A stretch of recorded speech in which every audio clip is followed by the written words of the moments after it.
And hello, everyone, and welcome to another edition of ZekeTalk. I am Michael Anderson, one of your regular hosts here, and this week we have a very special ZekeTalk. I know a lot of you have been watching the Twin Peaks season 3, and at the end of it, just sort of said to yourself, well, what the heck happened? Well, that's what we're here to discuss and give once and for all the definitive answers to what just happened in season 3. Well, mostly the definitive answers. So joining me here is, first of all, Jeff, if you would introduce yourself. Hi, I'm Jeff. One of the writers and contributors at ZekeTalk and ZekeFilm.org. And Twin Peaks fan, here to discuss just what the heck happened. Okay. And next to you is? I'm John Gross, and I'm a writer and filmmaker and producer, and I also contribute to ZekeTalk every once in a while. And I'm I wouldn't say lifelong Twin Peaks fan because I'm not that old, but I've been a fan since I was probably about 11 years old. Yeah. Well, I would say, isn't it a fan of Twin Peaks' life? Since I think we all pretty much watched it when it was originally on ABC. Mm-hmm. Yeah, I guess so. Yeah, and back then it's hard to overstate just what a strange thing it was. Mm-hmm. A strange and wondrous thing. Yes, strange and wonderful. Yeah. And even more so, even though you have to pay extra for Showtime to get it these days. But, gosh darn it, we did. And what do we have to show for it? A lot of questions. Yeah. David Lynch, not really one for answers. But before we jump into some of the unanswered questions, I wanted to ask both of you what you thought of season 3 overall. Jeff, I'll start with you. Overall, I found it to be 16/18 very positive. Okay. I was definitely in for the ride wherever it was going to take us. I just didn't expect it not to take us anywhere at the end. But overall, I enjoyed the series. I'm glad I watched it. Okay, and John, what did you think? What year is this? Is it future or is it past? I really enjoyed it. I could have gone for another 18 episodes. The original show was so weird and avant-garde at the time that it came out, but TV has really evolved since then, and there are so many shows that are at the weirdness level of the original Twin Peaks. David Lynch blew it out of the sky, going to cable TV, just really taking it into different worlds, literally. Yeah. And I really enjoyed it. I really enjoyed it too. It had its ups and downs, had its really great episodes, had its not so great episodes, had a head scratcher of an ending. I think the thing about the original series, one of the things that always amused me at the time is that just because it was so weird and avant-garde, it was odd whenever the show would start. And there'd be the opening credits, and it would be very placid and very weird, and the strangest would start to begin. And then there'd be an announcement. It's like, Twin Peaks, brought to you by Clorox.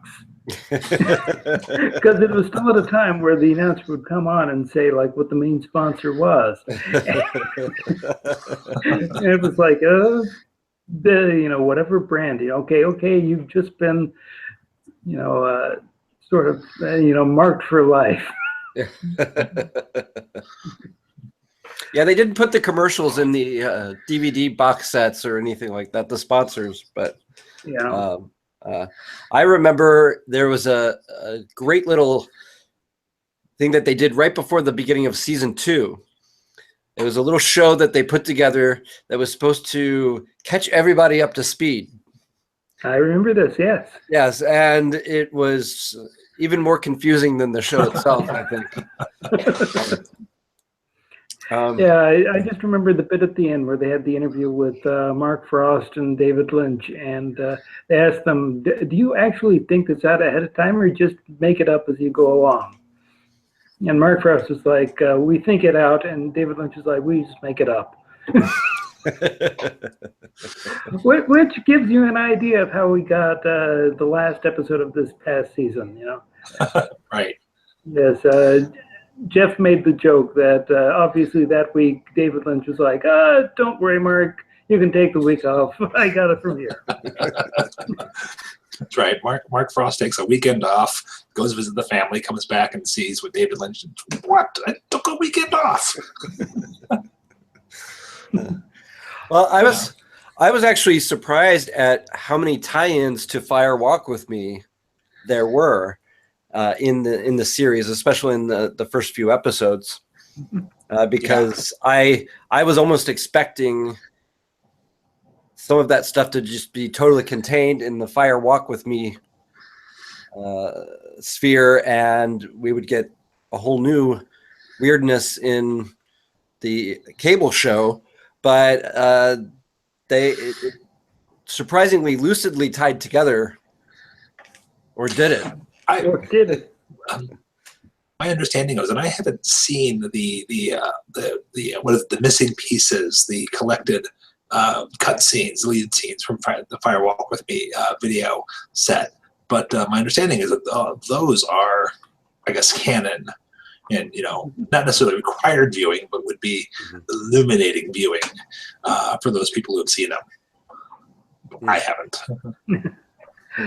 Neither have I. John, have you seen them?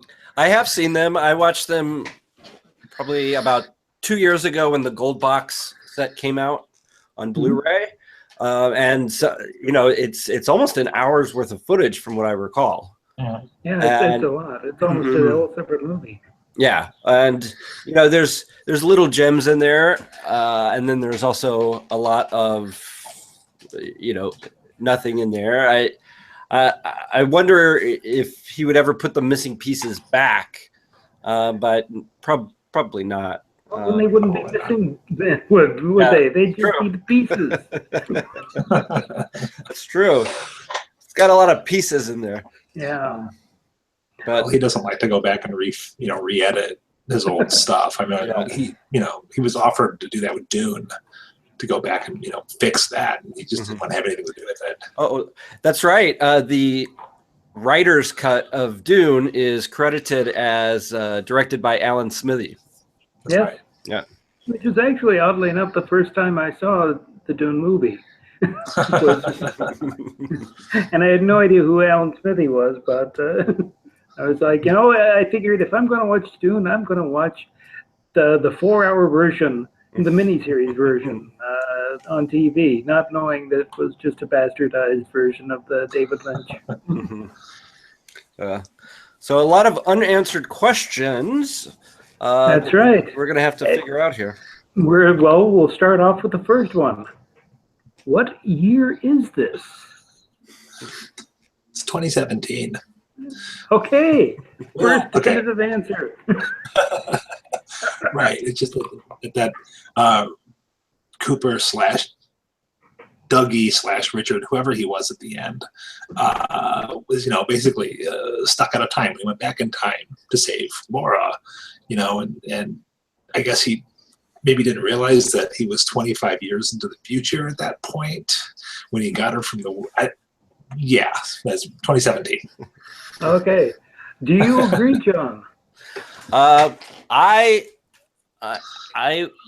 think it's very close because the car that Cooper drives as he leaves the hotel is definitely modern. It wouldn't be from, say, the 80s or the early 90s. I think there aren't a lot of other clues besides that. The hotel is kind of timeless. The neighborhood. The hotel actually changes shape. Did you notice that? Yeah. Well, he wakes up in a different hotel than he went to sleep with Diane. And a I different noticed car that. as well. Yeah, and got into a different car. And I think, is that maybe David Lynch saying that, we kind of missed, if you really look at it, we missed the 25 years by like a year because of post-production and Showtime delaying it? Because wouldn't 25 years from 1989 be, we actually missed it from by a few years. It wasn't exactly 25 years later, as everyone's saying. Yeah. Well, I have the answer here, the definitive answer here about that question, and the answer to the 25 years from 89 or 91 or whatever. The answer is, you shut up.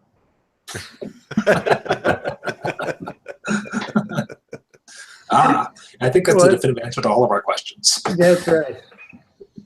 It's 25 years. It's close enough. When you get past the double, when you get to double digits, 25, 26, it doesn't really matter. Well, 25 had been what, 92? When did Fire Walk with Me come out? Yeah, Fire Walk with Me came out in 92 or I think 92. But I think Laura actually died in 89. According to the yes, but she didn't say I'll see you in 25 years when she was dead. Well, she was in the Red Room. Yeah. Right. I mean, she was in the Black Lodge. Is this future or is this past? Well, that also brings me to one of the theories online is that Cooper and Harry or Laura, Cooper or Richard, are in the real world now, our world, at the end of the show. Yeah. Well, as opposed to the Twin Peaks world. Yeah. Well, Twin Peaks, I mean, it's baked in the title. There are dualities throughout the entire thing. That, Laura Palmer has an identical cousin, Maddie. Dale Cooper has a doppelganger. Lots of people have doppelgangers. Yeah, there's two Phillips. There's two Bobs, two Mikes. Yeah. So it makes sense that, when they wake up in this, at the ending of the final episode, that we're actually in the second world. That, there are two of everything, so there might as well be a second Earth. This is the one where Jay Garrick was the Flash, right? That's right. So, but this also leads into the other question. We know that there are at least two Coopers. The Cooper and his doppelganger. Dougie would count as a third. Richard might be a fourth. Just how many Coopers are there? There can never be enough Coopers. I think. There was that infinity symbol that came out of the David Bowie teapot. Maybe there's an infinite amount. Although it's interesting that the one-armed man can create new people with these little gold beads out of the Black Lodge.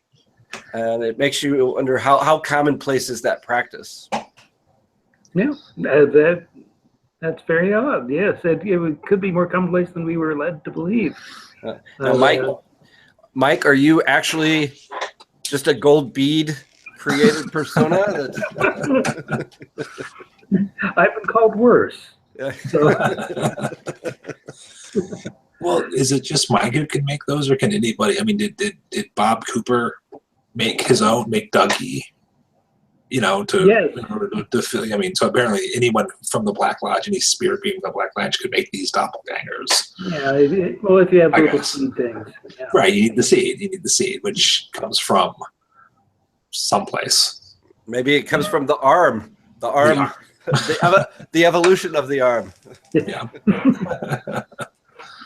So, which version of the arm do you prefer? Do you prefer the brain tree, or do you prefer the original little man from another place?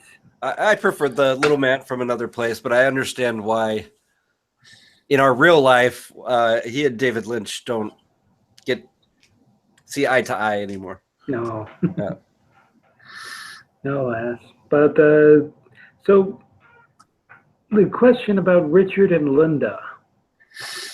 Is this a reference to Richard and Linda Thompson, the folk rock duo, or is that just a coincidence? Cool. Any guess is as good as any other. So yeah, David Lynch is apparently a Richard and Linda Thompson fan. Okay. Well, that's confirmed. So Confirmed. That's right. yeah. Well, we had, we heard that, the other Richard in the show is Richard Horn, who was killed, who was also Evil Cooper's son. Yes. Apparently with Audrey. Yeah. But the Audrey thing is very confusing in its own. That presents a lot of questions too. The Audrey character, mostly because she was kind of blown up at the end of the original series. Right, but not necessarily confirmed killed. Yeah. In a coma, I think is what they said. Yes, if you read the tie-in book, the Secret History of Twin Peaks, they actually say that Pete Martell threw himself on her. Oh, I see. Saved her from the blast. There you go. But yes, comas were involved. The tie-in. But yes, Richard and Linda, it's possible that Diane became Linda and Cooper became Richard when they crossed over. And then she left him a note. Yep. That's my closest guess. And that's as good as any other. Yeah. Okay. Yeah. And the question, of course, is, with that whole journey, Laura Palmer, did Coop save her? Yes, maybe. Right. It's, sure. I mean, we did get. Okay, there's a scene from the pilot where you saw the body wrapped in plastic fade away. That seemed like, as definitive answers we got from the show, which then, of course, maybe had a ripple effect on the space-time continuum, which is what threw, Cooper into the Richard Linda universe, because he, screwed that up. Yeah. Or maybe he succeeded. Maybe he, it's, going back to the Infinity Symbol, the crisis on Infinite Earths, that it's Cooper's destiny to go from Earth to Earth, saving Laura Palmer. That he saved the Laura Palmer on the Twin Peaks Earth. Now he has to go on to Earth too. It's another Laura Palmer, and except she's called Carrie now, and he's called Richard. And there's a Linda. Right, and he's not the same. He's not the and same. Jake Eric is the Flash, and Batman's married. What? I know, it blows my mind. You know what I just thought of? I really missed the Bookhouse Boys in Twin Peaks: The Return. There was no Bookhouse Boys references. You're right. Yeah. You're right. No, they are a secret society. So right. Yeah, too secret. So, but speaking of secret locales, what did you think about Audrey? Where do you think she is at the end? That's a very good question, because we also never found out who Billy was definitively. Right. I did read online that some people believe that the drunk guy who was bleeding out of his nose and mouth in the jail could possibly be Billy, because there's a conversation that says Audrey dreamt that he was bleeding out of his mouth and his nose, but I don't know if that really fits correctly, but see, I am led to believe that Audrey is referring to Billy Zane, who, as you recall, had played a part in the original series, who played the man to whom Audrey lost her virginity. Well, there you go. He was named Billy in our universe. Right. That's right. Right. He was like, what was he? John Jones, or what was his name? John something. I'll have to look. I don't think it matters. He was kind of a forgettable character. Yeah. That's right. But, you know, that's one of the things that we're still wondering now. Where is Billy Zane these days? Because I don't know. I don't think anyone knows. His doppelganger is out running around. Yeah, I don't know. Yeah, Audrey wakes up in this sort of sterile environment. Right. Could be like a hospital. Hospital. Yeah, we haven't really seen anything like that in the previous episodes, but she could also just be living in a dream, within a dream, within a dream. But who's the dreamer? Mike, are you the dreamer? Yes, I like to think that I am the dreamer. It's kind of like which is why at the end I will give the definitive answers to all these questions, and because I'm the dreamer, and I say what is what. Mm-hmm. Yes, I mean Audrey's storyline didn't really connect with anybody else's. So was she somehow removed from the rest of reality? Well, at the end, it intersects with Chuck Reynolds' twin or triplet. Yeah, it must be triplet. Yeah, there was when she first showed up, theories online that she was like maybe trapped in the Black Lodge. That after Coop had his way with her and she gave birth, he put her in another dimension, and it seemed like that, but we ain't ever gonna know because it never really finished it. She wakes up and that's the last we see of it.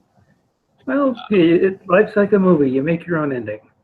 Right. So, well, that's actually David Lynch's answer to all of these questions, because usually, unless it's something like he did address the teapot, but for most of the answers he gives is, well, what do you think it means? Right. And then I say, why do we need David Lynch then? We could have made up our own fan theories 2 years ago about what happened. And they would be just as valid then as they were now. Yeah. That's even more so. Right. Yeah, I wouldn't have come up with the guy with the magic garden glove. I have to admit that. Yeah. Freddie. Yeah. The question that I have about Freddie and his magic garden glove is, okay, now whenever Coop sees the fireman, aka the giant, he always gives him cryptic notes like, the owls are not what they seem, or something like that, just really oblique, but they got really specific. It was like, go to this store, buy this garden glove, then go to Twin Peaks in Washington and meet your destiny there. Well, Freddie's just not as bright. I guess. It's like in 25 years, they were like, maybe being oblique and not really being specific, maybe that's not getting us the best results. Market surveys have shown that people like direct statements from their mystical beings. They were like, okay, we'll try it out this way, and it worked. So. There you go. Yeah, but then again, Coop really didn't read the signs really well. I mean, if you remember the original series, when he's dancing with Annie, and the giant appears to him and goes, no. That's about as unambiguous as you can get. But well, he might have thought that was just a clue. Right. The giant was just being ambiguous there. No, it has 2 letters. Double R. I must go to the double R with Annie.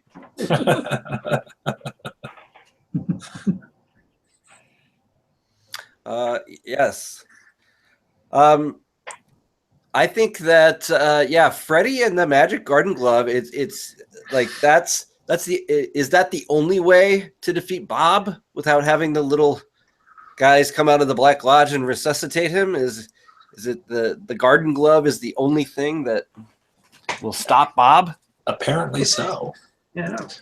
Bob could only be beaten by being punched to death by a magic garden glove. Yes. Yeah. Which apparently the Garden Glove was in London, so you had to buy it in London. So the world works in strange and mysterious ways. Mm-hmm. I want a prequel series about the glove. Yeah. Freddy and the Glove. Yeah. Well, I think one of the best sequel series. What we need Bruce Campbell and Kyle MacLachlan playing the Cooper brothers. They each have a garden glove, and then they go around fighting evil lumberjacks. Yeah, and they do a hell of a job weeding the garden as well. Right. That's right. It's like, I'll get you a whap. Now, there's a lot of references to Bob, but there's also this started with David Bowie's character Philip Jeffries in Fire Walk with Me, and it kind of continued that Judy is this sort of spirit that gave birth to Bob. No, we're not going to talk about Judy. Yeah. Okay. I'm going to take that next part. Yeah. About Judy. And then we find out that there's a diner named Judy, that Judy's Diner that Laura Palmer / Carrie works at. Now, that's the thing again. We're in Earth 2, so everything's jumbled around. Mm-hmm. So that Laura Palmer is now Carrie, and Judy is now a diner, and Coop is now Richard, and it's the same sort of shuffling around that I think happens in, say, Mulholland Drive, where it's like all of a sudden things are just different. Mm-hmm. Yeah, but I think narratively it works better in Mulholland Drive. That's true. The set to the ending of this episode all reminded me of nothing so much as the classic heartwarming tale, It's a Wonderful Life. But David Lynch just stopped it right when they got to Pottersville. It's like Clarence comes back, let me show you. It's like, if you just ended with Jimmy Stewart, what? I was never born? This is Pottersville? Cut the black. What year is this? Mary Tyler Moore screams.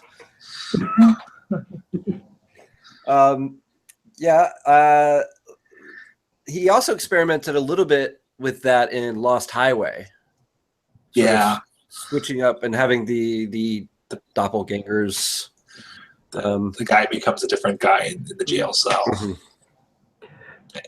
So yeah, it's like he has been playing around with duality a while, and many people have seen different connections with his other works. Like some people say that the place where the fireman lives is also the same place as the Opera House in Mulholland Drive. Yeah. If you watch Mulholland Drive, you can see Laura Palmer and that Polanski in the audience of that theater.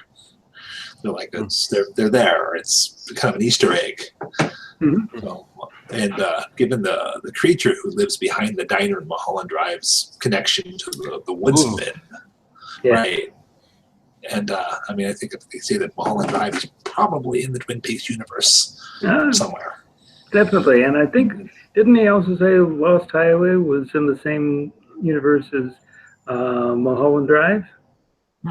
I hadn't heard. Possibly, or maybe Lost Highway was in the same universe as Twin Peaks. I seem to recall that Lost Highway is definitively, or at least by the word of David Lynch, linked to something else in his body of work. But are there any other connections? Did any of you spot the on the air the Easter egg? No. No one did, because no one watched it. So you're not alone. I'll leave it up to our watchers and listeners to find what that Easter egg was. And I'm really just saying that because there probably isn't one, but you'll have fun looking for it.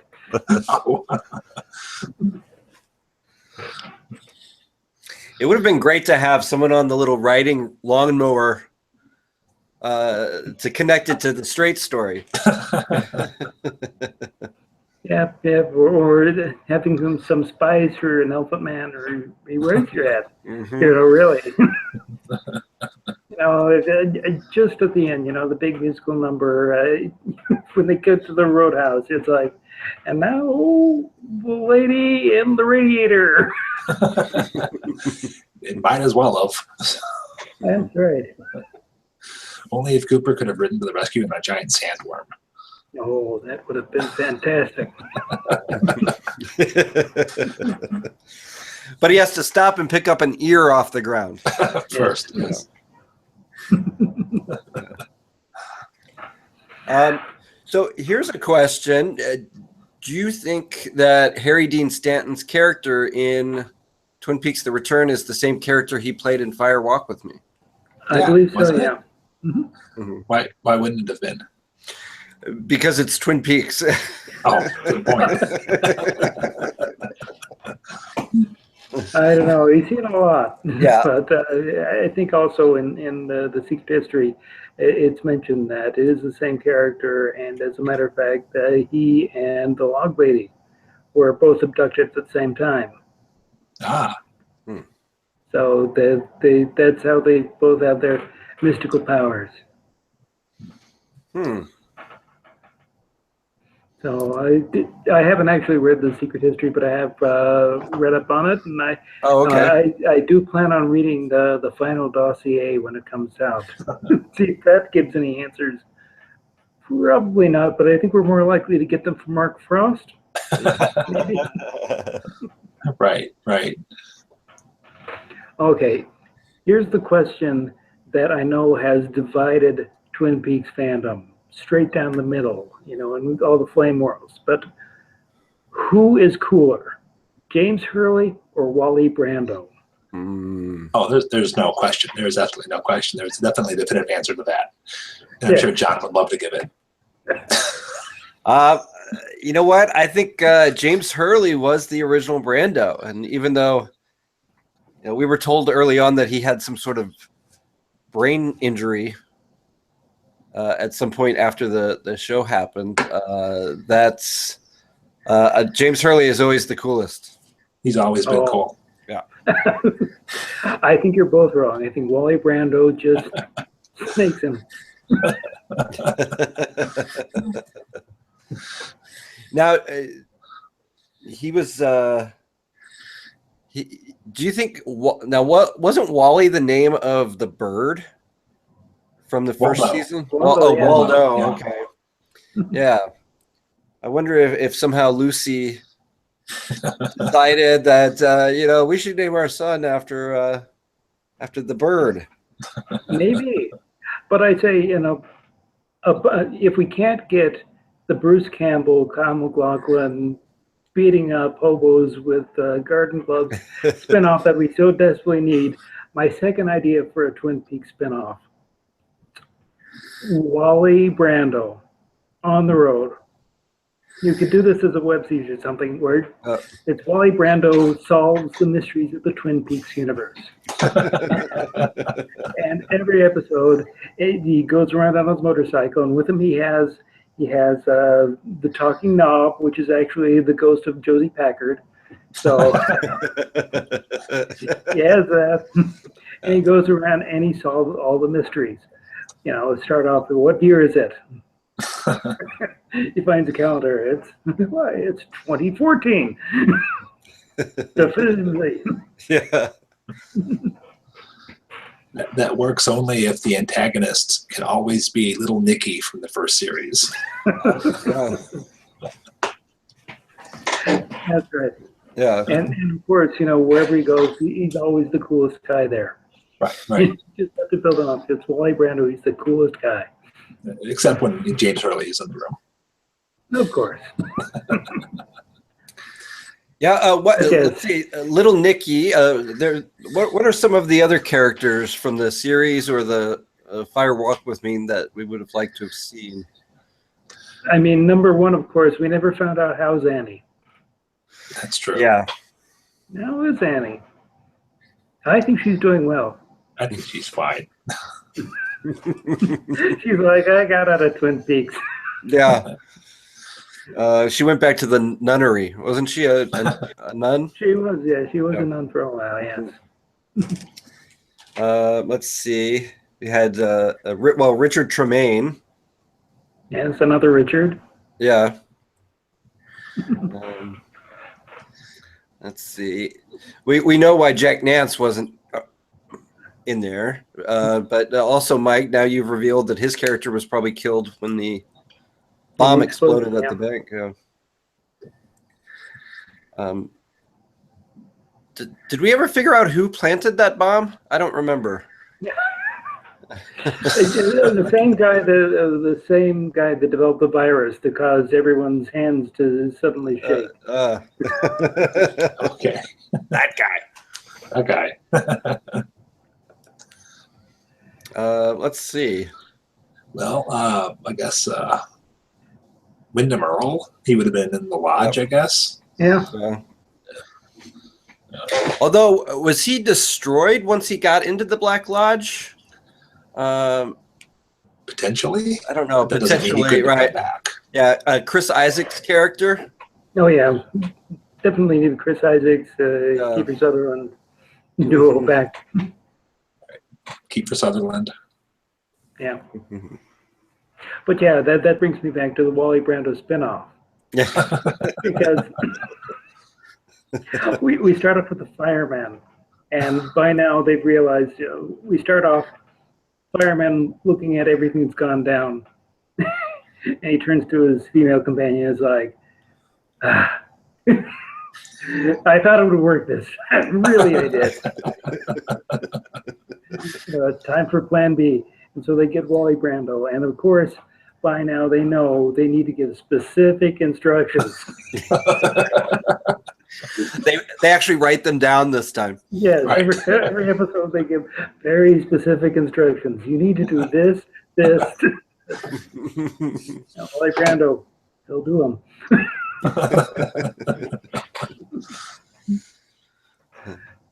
Find Stella. Yes. So, but that leads me to, if there is a season 4, what would you like to see?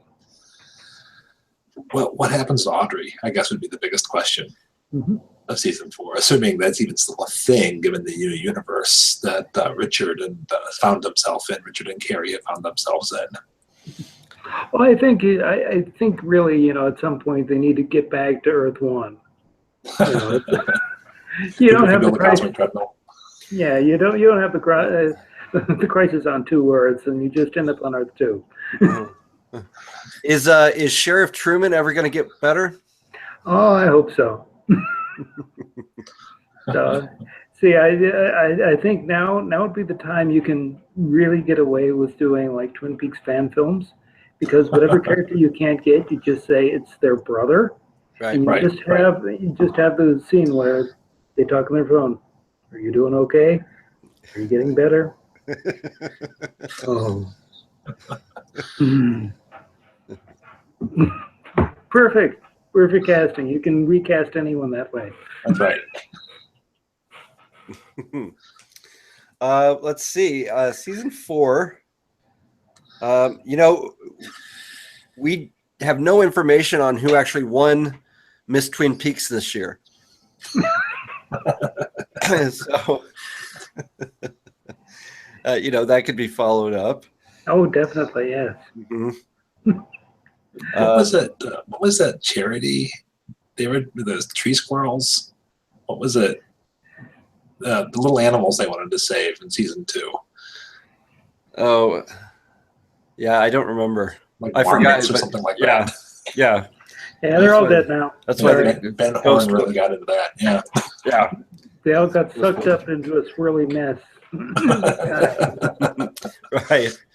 Let's see. There's Well, you know, definitely the continuing adventures of Dale Cooper now that he's back to the form that we were waiting for all season. Well, he was in form for like half an episode, and then he got weird in the end. Yeah, I don't think he is anymore. He's some kind of amalgam between Dale Cooper and Bob Cooper. He seemed very reserved during that sequence after they crossed over. When he shot that guy in the foot in the restaurant, that was pretty rough. I can't really picture Dale Cooper doing that. Well, I mean, you know, he's definitely still got the skills that he learned in the Federal Bureau of Investigation. That's true. Struck like a cobra. Yeah.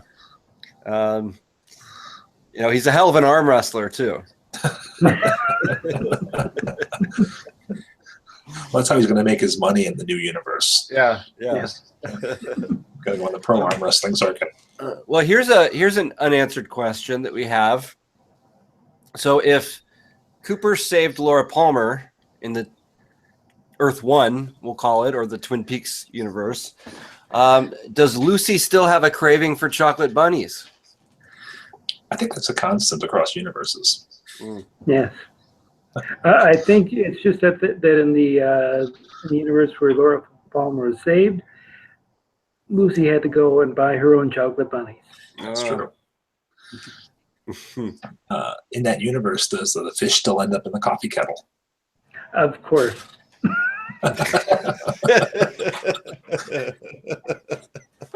These are questions we're going to stay awake at night wondering. Fish. And I guess the Meals on Wheels program went on uninterrupted. Yes. Yeah. Do you see cream corn on that plate? Yeah. No. Yeah. So, do you think that the place that the little black men came from, was that the convenience store that was always referenced? That I think so, Mike and Bob live above? Yeah. I think so. Yeah. Yeah. I think of all the questions that were raised and answered or semi-answered, I think that was one of the ones that was hidden clear. Yeah. I mean, it didn't seem very convenient, but yes, no. Right. I'm sure David Lynch is calling out, no, I was meaning another convenience store. There's 2 convenience stores. That's right. One's a lot closer to town. You didn't live in that convenience store. They lived in the other one. What about my question is the little girl who swallowed the frog bug thing? Was that Sarah Palmer? A lot of people think so, but it's not ambiguous. But I think since we're doing definitive answers, the answer is yes. Yes, yes, and that's why she can take her face off now. That's right. That's right. Oh, well, how else is she going to be able to take her face off? Right. Because she saw the bug. Yeah. So I think we've covered, most of the major pressing questions, but we'll do a quick recap to answer the question: what year is this? The year is actually 2007. How many Coopers are there? There are 5 Coopers in the series, one of which is Richard. The other 3 are called Dale, and one, of course, is Wally. Laura Palmer, alive or dead? She is alive. Where is Audrey? She is actually in the bathroom at the Olive Garden in Times Square. Who's cooler, James Hurley or Wally Brando? The answer is Wally Brando. What other Lynch films does it connect to? It connects to Dune and nothing else. How's Annie? She's doing just fine. Definitive answers to all your Twin Peaks questions. I think you're right. Yeah. Anyone else? Anyone else who thinks otherwise? I'm willing to fight you. I've got a garden above my own. So Well, they're obviously wrong. Oh wait, I do have one quick question. What do you guys think that what was Ed Hurley burning at the end of that one episode? Wasn't it just a matchbook? He was burning a gum wrapper that is no longer in style. Ah, There you go. that answers it all. Yeah. So anyhow, this is coming to a close, another edition of Zeke Talk. But as we always do, we ask around, what are people enjoying these days that you might check out? We'll start with you, Jeff. What am I enjoying these days? I've just been watching a bunch of random stuff. I just watched The Omen for the first time. Ooh. Yeah, haven't seen the whole thing, and that was pretty good. Yeah, classic. Okay. So, John, any recommendations from your end? Yes, today I watched The Great Dictator, Charlie Chaplin's first talkie, and found it really amazing, and just very surprised that I hadn't watched it before, just because it's actually a very intelligent film. Yeah, and the speech that he gives at the end is very timely for now as well. Of course, yeah. but true. Yeah. And I'm going to recommend a TV series, The Good Place. If you're not watching it already, you can catch, I believe season 1 is on Netflix and Hulu, I believe. So check that out. It's really smart. It's from the creators of Parks and Rec. It's a take on, where someone wakes up, Kristen Bell playing our main character, what appears to be heaven. And but she doesn't belong. She realizes that she's not supposed to belong there. And it's just a really funny philosophical journey into what it means to be good, and a lot of funny side gags along the way. And we're in season 2 now. Start with season 1, of course. I may have given away too much already. Oh, who cares? It's better once you know the twist anyhow. I am a horrible person. Okay. So anyway, any last thoughts before we go? Oh yeah, Jeff's dog just showed up. Yes, she just wants to go outside. So. Okay. Also, it's time for us to say goodbye. But be sure to check out ZekeFilm.org for more movie reviews and all sorts of good things. And check us out. You can like us on Facebook or many other places, I'm sure. Join us next week. We're going to be having another discussion, although a topic has not yet been decided yet, but I'm sure it'll be interesting. Hard to top this one, though. Hard to top. So, tell your friends. So long. Happy trails. Bye, everybody. Mm-hmm.